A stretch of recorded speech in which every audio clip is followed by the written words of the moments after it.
오늘 본문은 출애굽기 4장 10절부터 12절까지입니다. 출애굽기 4장 10절부터 12절.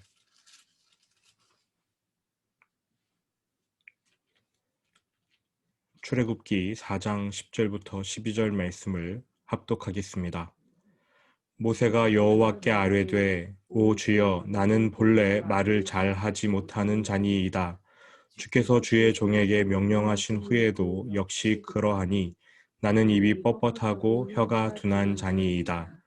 여호와께서 그에게 이르시되 누가 사람의 입을 지었느냐 누가 말 못하는 자나 못 듣는 자나 눈 밝은 자나 맹인이 되게 하였느냐 나 여호와가 아니냐.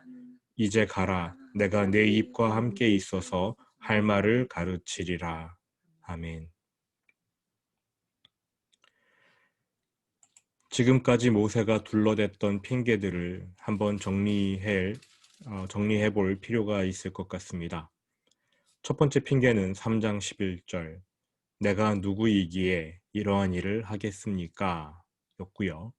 두 번째 핑계는 3장 13절 하나님이 누구이시기에 이러한 일을 하신다는 겁니까? 라는 거였고요. 세 번째 핑계가 4장 1절 사람들이 나를 안 믿을 것입니다. 그리고 네 번째 핑계가 오늘 우리가 본문으로 본 4장 10절입니다. 나는 본래 말을 잘 못합니다.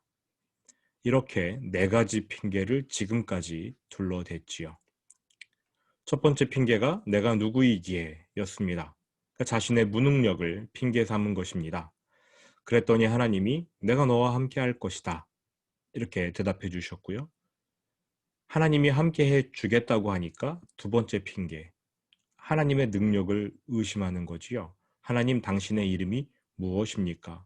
하나님이 누구시기에 이러한 일을 저에게 시킨다는 겁니까?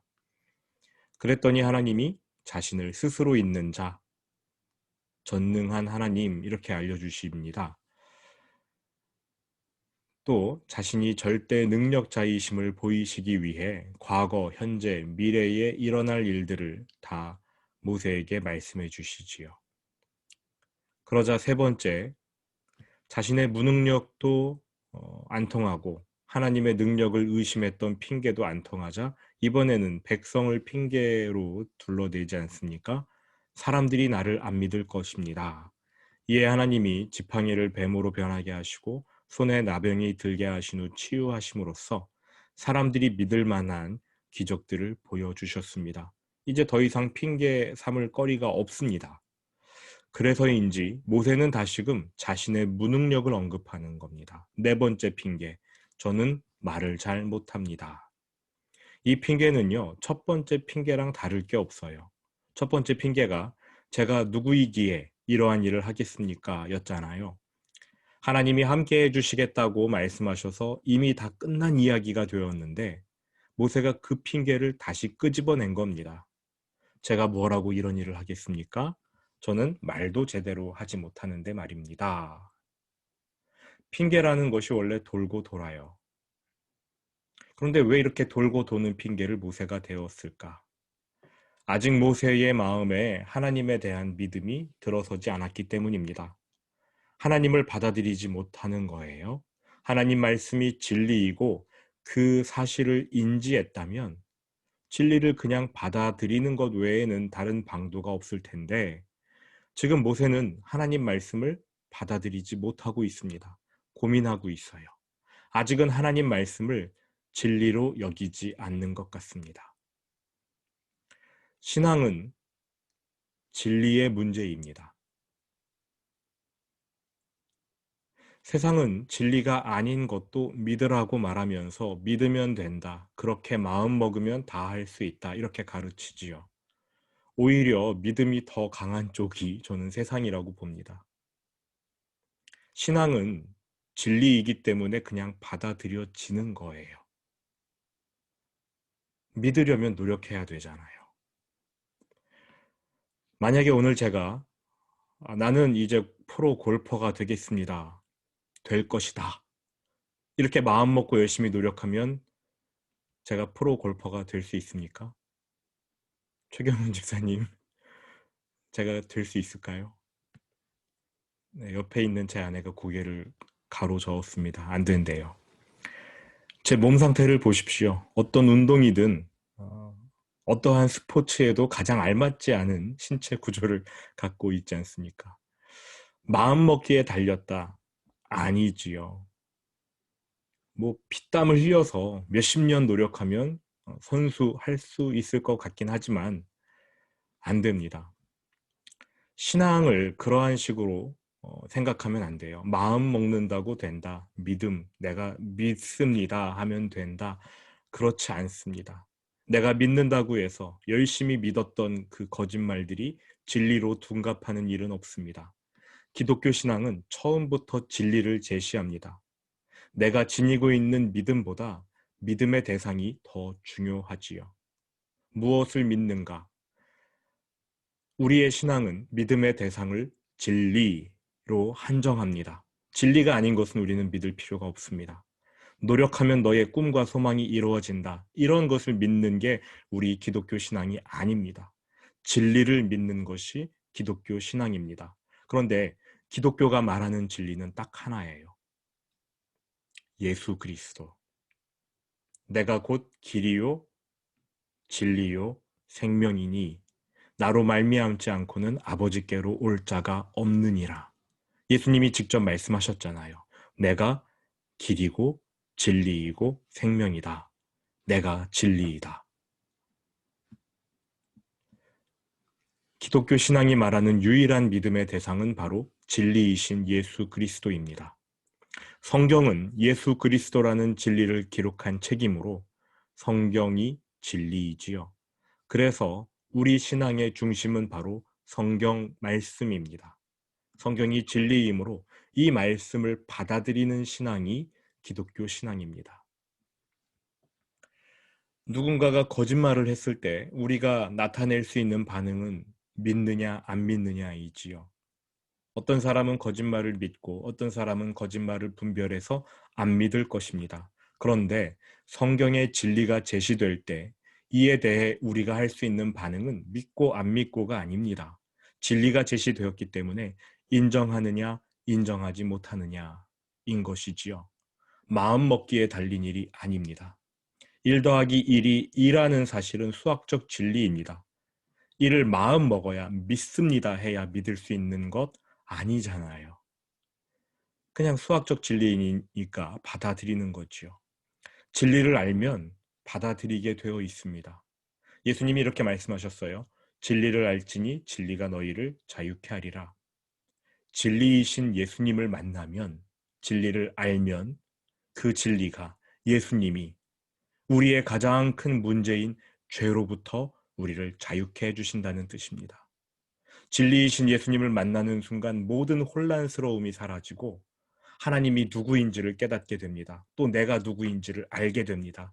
내가 이 땅에서 왜 사는지 그 이유와 목적을 알게 됩니다. 진리를 알지니 진리가 너희를 자유케 하리라. 예수님을 알면, 진리를 알면 죄로부터 자유케 되지요. 여기서 죄라는 것은 하나님을 믿지 않는 상태를 말합니다. 예수님을 만나면 하나님을 믿지 않았던 불신의 죄로부터 해방됩니다. 용서받습니다. 진리를 알면, 예수님을 인정하게 되면 이후 하나님을 믿을 만한 증거들이 계속 보이게 됩니다. 이것은 마음 먹기에 달린 문제가 아니지요. 진리이신 예수님을 알면, 그분을 만나면 굳이 마음 먹으려 애쓰지 않아도 성경 말씀이 자연스레 믿어지게 되는 것이고요. 그렇게 믿어지는 순간 점점 더 많은 믿을 만한 증거들을 보게 되는 것입니다. 베드로가 맨 처음 예수님을 만난 순간 그에게 어떤 일이 일어났는지 한번 살펴보시지요. 누가복음 5장 3절입니다. 누가복음 5장 3절.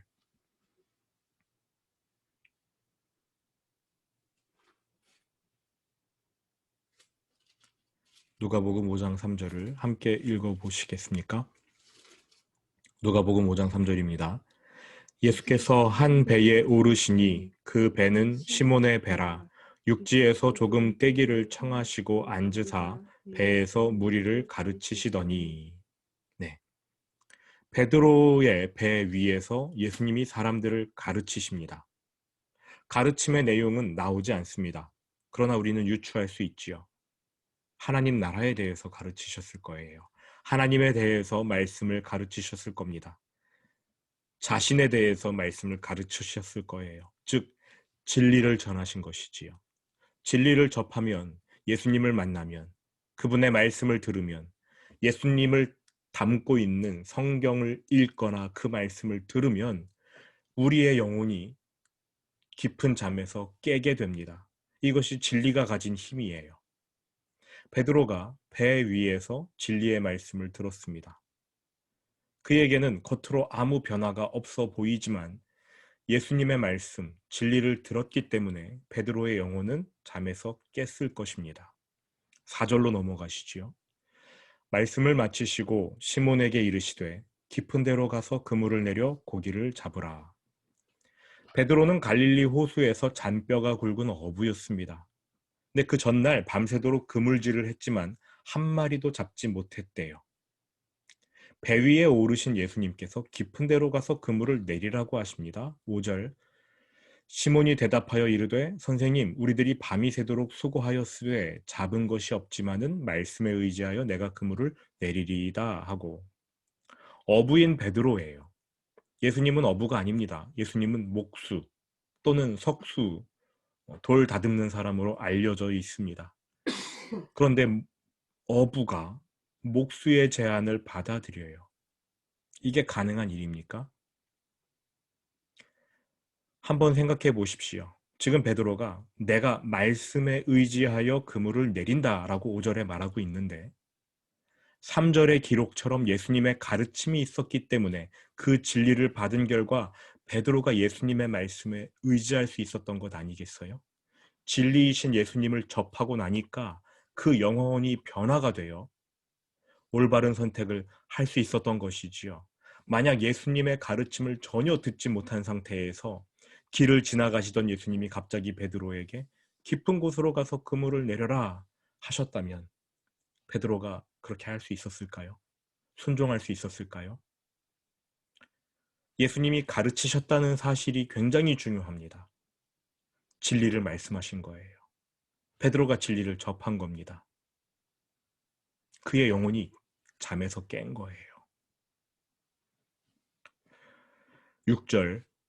그렇게 하니 고기를 잡은 것이 심이 많아 그물이 찢어지는지라. 진리이신 예수님을 만나고 나니까 그분의 말씀에 순종하고픈 의지가 생겼던 것이고 그렇게 순종하고 믿으니까 믿어지니까 그 믿음이 강화될 만한 증거들이 이어지는 것입니다. 이제 아시겠어요? 이후 베드로가 보인 반응은 어떻습니까? 진리이신 예수님을 만나고 나니까 자신이 죄인임을 깨닫습니다. 진리를 알지니 진리가 너희를 자유케 하리라. 진리이신 예수님을 만나면 죄로부터 자유롭게 된다는 말씀 그대로 이루어져요.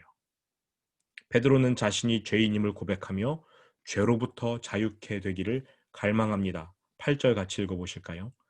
시몬 베드로가 이를 보고 예수의 무릎 아래에 엎드려 이르되 주여 나를 떠나소서 나는 죄인이로소이다 하니. 자기가 죄인인 것을 고백하지요. 10절 후반부부터 11절까지 같이 읽겠습니다. 예수께서 시몬에게 이르시되, 여기부터요. 10절 후반부. 예수께서 시몬에게 이르시되 무서워하지 말라. 이제 후로는 내가 사람을 취하리라 하시니 그들이 배들을 육지에 대고 모든 것을 버려두고 예수를 따르니라. 아멘. 진리를 만나고 나니까 가장 큰 문제였던 죄의 문제, 하나님을 알지 못했던 그 죄를 해결받습니다. 진리이신 예수님을 받아들이게 됩니다. 이후에는 하나님을 믿을 만한 증거들이 계속 눈앞에 보이는 겁니다. 이것은 마음먹기에 달린 문제가 아니라 자연스럽게 믿어지는 과정이지요.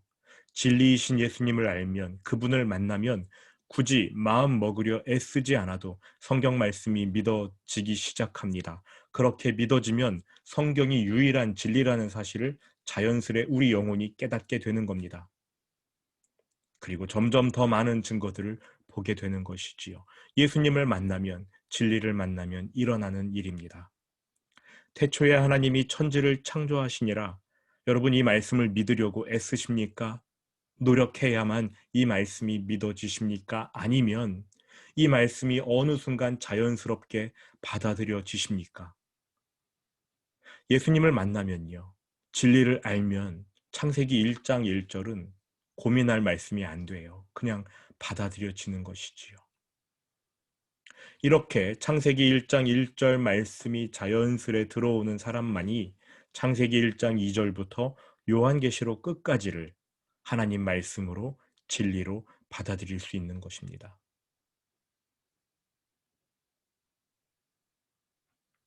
진리이신 예수님을 만난 사람만이 나는 전능하신 아버지 하나님 천지의 창조주를 믿습니다. 라는 문장을 진심으로 기도할 수 있고 마지막으로 영생을 믿습니다. 라는 기도까지 마칠 수 있는 것이지요. 우리가 방금 하나님 앞에 올려드렸던 사도신경입니다. 지금 모세는 하나님을 만났어요. 진리를 접했습니다. 근데 아직 모세에게 믿음이 생기기까지는 시간이 필요합니다. 아직은 하나님이 받아들여지지 않습니다. 그래서 또다시 동일한 핑계를 댄 것입니다. 내가 누구라고, 제가 뭐라고 이 일을 하겠습니까? 저는 사람들 앞에 서는 거 못합니다. 저는 말을 잘 못해요. 출애굽기 4장 10절 모세가 여호와께 아뢰되 오 주여 나는 본래 말을 잘하지 못하는 자니이다. 주께서 주의 종에게 명령하신 후에도 역시 그러하니 나는 입이 뻣뻣하고 혀가 둔한 자니이다. 굉장히 길게 핑계를 댔어요. 저는 말 못합니다 하면서. 이 핑계를 자세히 살펴보면 모세의 이 말은 절반은 사실이고 절반은 거짓말입니다. 오 주여 나는 본래 말을 잘하지 못하는 자니이다. 이 말이 거짓말이에요. 모세는 이집트 왕자였지요. 대단한 능력가였습니다. 능력이 없었다면 그가 동족을 살펴보려는 생각을 40살에 감히 했겠습니까? 언변이 뛰어난 것은 굳이 말하지 않아도 되지요. 스데반이 그의 마지막 설교 중 모세의 언변이 굉장히 뛰어났다고 말했습니다. 사도행전 7장 22절 제가 읽어드릴게요. 모세가 애굽 사람의 모든 지혜를 배워 그의 말과 하는 일들이 능하더라. 그냥 보통 말 잘하는 사람이 아니라 말이 능했대요. 그 말에 능력이 담겨 있었답니다. 그러니까 모세의 지금 핑계와는 달리 본래 말을 잘하는 사람이었어요. 오 주여 나는 본래 말을 잘하지 못하는 자니이다. 거짓말이 있지요. 자신의 능력 없음을 핑계 삼으려고 하나님 앞에서 거짓말까지 동원한 것입니다.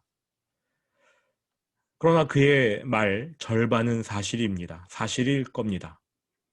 주께서 주의 종에게 명령하신 후에도 역시 그러하니 나는 입이 뻣뻣하고 혀가 둔한 자니이다. 이집트 왕궁이라는 환경을 벗어난 후 지난 40년간 모세는 광야에서 생활했습니다.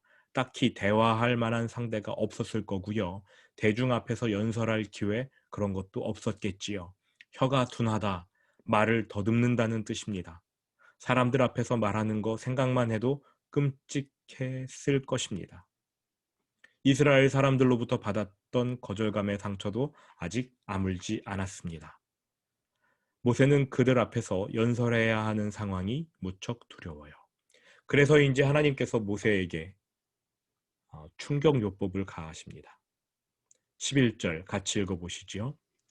여호와께서 그에게 이르시되 누가 사람의 입을 지었느냐 누가 말 못하는 자나 못 듣는 자나 눈 밝은 자나 맹인이 되게 하였느냐 나 여호와가 아니냐. 이렇게 말씀하시는 거죠. 모세야 너가 말 잘 못하는 거 잘 못하게 된 거 내가 안다. 내가 지난 40년 동안 너를 말 못하는 사람으로 변화시킨 거야. 그뿐인 줄 아느냐? 이 세상에 날 때부터 말 못하는 사람이 있다. 못 듣는 사람도 있다. 맹인, 다 내가 그들을 그렇게 만든 거란다. 너가 말을 못한다는 사실을 내가 몰라서 너의 능력이 출중하다고 생각해서 내가 너를 보낸다고 생각하면 착각이야. 내가 너를 선택했어. 더 이상 이유 그런 거 얘기하지 마. 내가 너를 선택했고 너를 말 못하는 사람으로 변화시켰고 이제 그 상태 그대로 말 못하는 상태로 내가 너를 보낼 것이다. 그러니 가라. 12절입니다. 같이 읽어보시죠.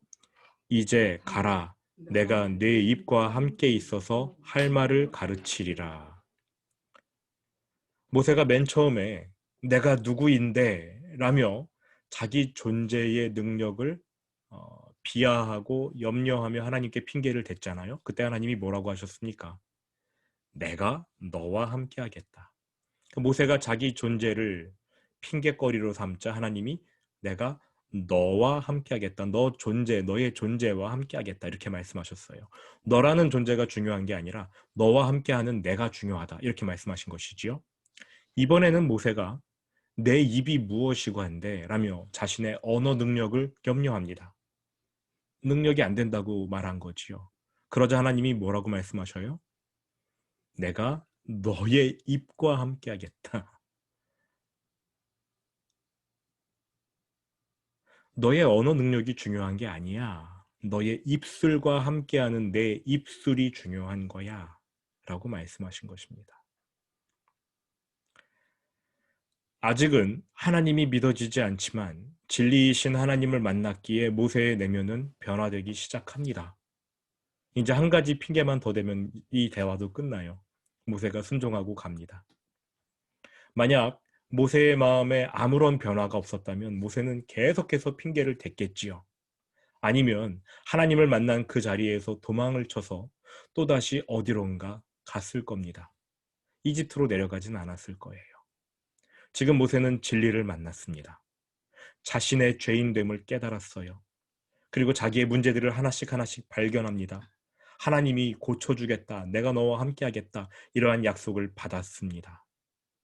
믿음이 조금씩 아주 미미하게 뿌리를 내리기 시작합니다.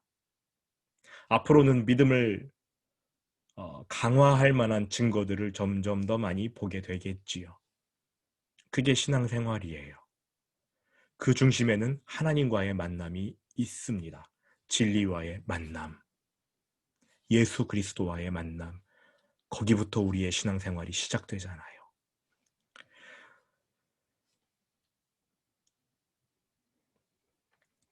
모세가 자기 존재의 무능력을 핑계대는 순간 전능하신 하나님이 모세와 함께 해주신다고 말씀하셨습니다. 엄청난 은혜입니다.